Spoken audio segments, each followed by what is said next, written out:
Hello అందరికీ. ఈరోజు నేను ఒక మంచి ట్రెడిషనల్ రెసిపీని అయితే తయారు చేశానండి. అదేనండి రాయలసీమ స్పెషల్ ఎల్లిపాయ కారం అండి. చాలా కమ్మగా ఎంతో టేస్టీగా అయితే ఉందన్నమాట. ఇలా వేడివేడి అన్నంలో కొద్దిగంత నీసుగా దట్టించి ఇలా ఎల్లిపాయ కారం కలుపుకొని తింటూ ఉంటే అండి, ఆహా, నోటికి మంచి రుచి ఉంటుందన్నమాట. ఇలా కలుపుకొని తింటే స్వర్గమే, సూపర్ ఉంటుంది అనమాట.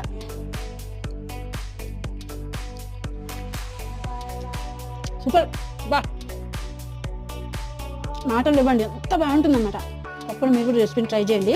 ట్రై చేయాలంటే రెసిపీ కావాలి కదా, మన ఛానల్లో ఉంటుంది, చూసేసేయండి పూర్తి రెసిపీ. సో వీడియోకి అయితే ఒక లైక్ ఇవ్వండి, మన ఛానల్ సబ్స్క్రైబ్ చేసుకోండి. హలో అందరికీ. ఈరోజు నేను ఒక మంచి ట్రెడిషనల్ రెసిపీని అయితే తయారు చేశానండి. అదేనండి రాయలసీమ